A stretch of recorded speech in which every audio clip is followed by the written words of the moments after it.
Perkenalkan, nama saya Irsya Irwan dari Fakultas Teknologi Kesehatan, Prodi S1 Administrasi Rumah Sakit dengan NIM B1B124047. Di sini saya akan mempresentasikan makalah saya yang berjudul Manusia, Ilmu Pengetahuan dan Teknologi untuk memenuhi tugas pengantar wawasan teknologi. Manusia merupakan makhluk ciptaan Tuhan yang paling mulia. Manusia dilengkapi potensi seperti akal, budi, karsa, dan karya yang tidak dimiliki oleh makhluk ciptaan Tuhan lainnya. Melalui akal yang dimilikinya, manusia mempunyai kemampuan berpikir. Hasil dari pemikiran manusia melahirkan ilmu pengetahuan. Pada hakikatnya, manusia memerlukan pengetahuan dalam berkehidupan. Pengetahuan sendiri memiliki berbagai macam bentuknya, yang menjadi pembeda antara manusia dengan makhluk lainnya berupa ilmu pengetahuan. Karena dengan ilmu manusia senantiasa dapat membedakan antara baik dan buruk, benar dan salah, dan lain sebagainya. Ilmu pengetahuan sebagai yang diorganisasikan, diklarifikasikan, disistematisasi, dan diinterpretasi sehingga menghasilkan objektif, sudah diuji kebenarannya dan dapat diuji ulang secara alamiah. Dan ilmu pengetahuan menghasilkan suatu produk yang disebut teknologi. Teknologi yang diciptakan manusia digunakan untuk mengeksplorasi, mengolah, dan memanfaatkan untuk memenuhi hidup manusia. Pemenuhan pendidikan ilmiah terus-menerus menghasilkan penemuan baru melalui penggunaan metode-metode yang telah dilembagakan secara cermat. Penemuan tersebut dapat diterapkan dalam mengembangkan alat-alat atau teknik-teknik produksi yang lebih efektif dan efisien yang bermanfaat bagi kehidupan manusia. Dalam pengertian ilmu pengetahuan dan teknologi dapat dikatakan ibarat dari satu keping mata uang yang sama. Artinya ilmu pengetahuan dan teknologi merupakan dua hal yang saling berhubungan. Ilmu pengetahuan menghasilkan penemuan-penemuan baru berupa teknologi, dan teknologi dapat dipakai untuk membangun dan mengembangkan ilmu pengetahuan. Sebelum kita memasuki materi, kita tentu perlu mengetahui apa sih manfaat kita mempelajari manusia, ilmu pengetahuan, dan teknologi tersebut. Dengan memahami hubungan antara manusia, ilmu pengetahuan, dan teknologi, pembaca dapat mengembangkan keterampilan berpikir kritis dan analisis yang diperlukan untuk menghadapi tantangan di era modern. Serta kami harap penulis ini dapat meningkatkan kesadaran sosial tentang isu-isu yang berkaitan dengan teknologi, seperti kesenjangan digital, etika dalam menggunakan teknologi, dan dampak lingkungan, sehingga mendorong tindakan yang lebih bertanggung jawab.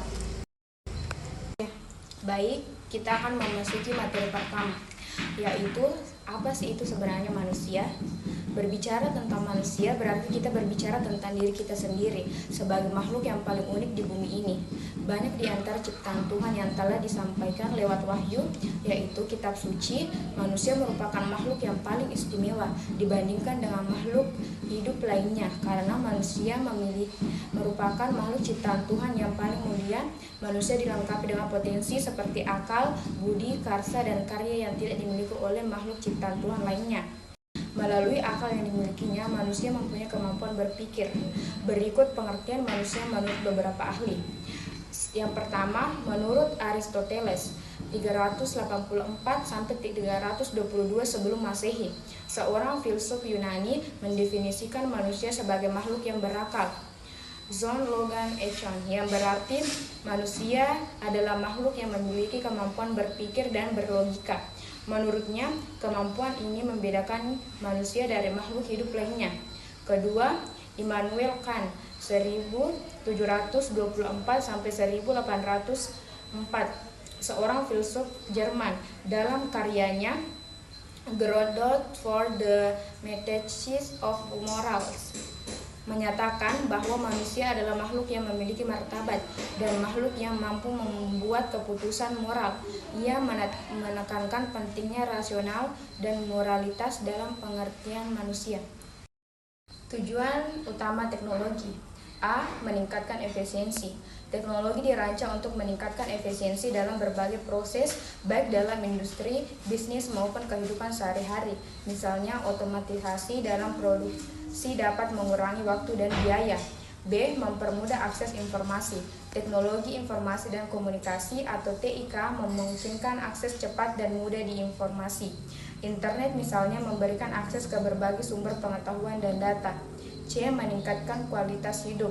Teknologi dalam bidang kesehatan seperti alat medis dan telemedis dapat meningkatkan kualitas hidup dengan memberikan perawatan yang lebih baik dan lebih cepat. D. Inovasi dan kreativitas. Teknologi mendorong inovasi dan kreativitas, memungkinkan pengembangan produk dan layanan baru dapat memenuhi kebutuhan masyarakat. E. Mendukung pendidikan. Teknologi pendidikan seperti e-learning dan platform pendidikan online memberikan akses pendidikan yang lebih luas dan fleksibel bagi siswa di seluruh dunia. F. Meningkatkan komunikasi. Teknologi komunikasi seperti telepon, email, dan media sosial memfasilitasi interaksi dan komunikasi yang lebih cepat dan efisien antara individu dan kelompok. E. Pengembangan ekonomi. Teknologi dapat mendorong pertumbuhan ekonomi dengan menciptakan layanan-layanan kerja baru, meningkatkan produktivitas, dan memperluas pasar. H. Meningkatkan keamanan. Teknologi juga digunakan untuk meningkatkan keamanan baik dalam kompleks fisik seperti sistem keamanan maupun digital seperti enkripsi data dan perlindungan siber. I. Sustainabilitas dan lingkungan. Teknologi ramah lingkungan seperti energi terbarukan dan teknologi pengelolaan limbah bertujuan untuk mengurangi dampak negatif terhadap lingkungan.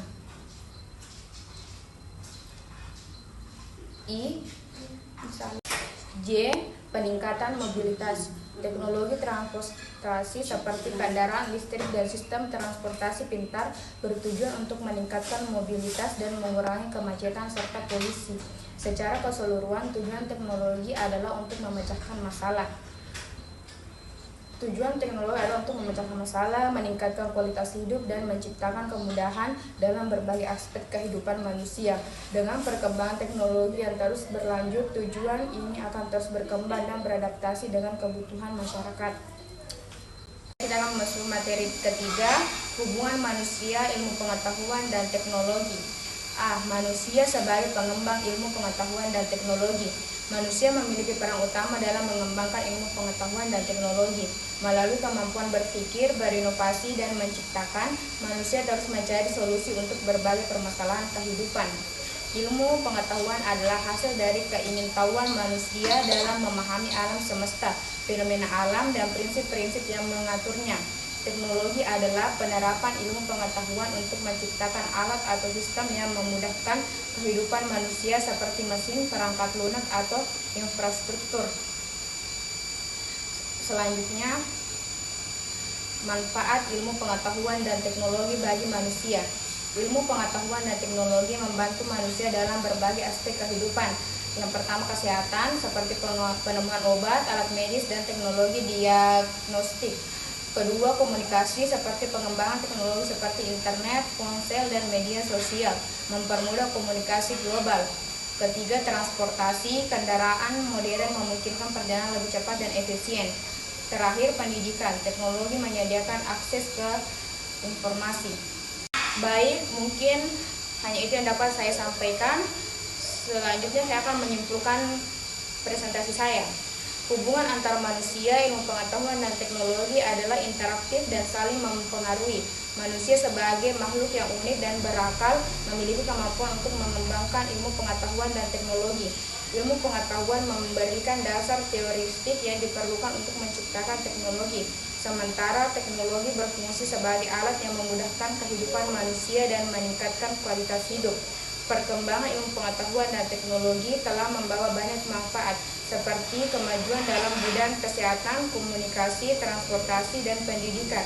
Namun, tantangan seperti kesenjangan digital, privasi, dan dampak lingkungan juga perlu dihadapi. Oleh karena itu, penting bagi manusia untuk terus berinovasi dan menggunakan ilmu pengetahuan dan teknologi secara bijak untuk mencapai kemajuan yang berkelanjutan. Baik, mungkin itu saja yang dapat saya presentasikan. Lebih dan kurangnya mohon dimaafkan. Wabillahi taufiq wal hidayah. Wassalamualaikum warahmatullahi wabarakatuh.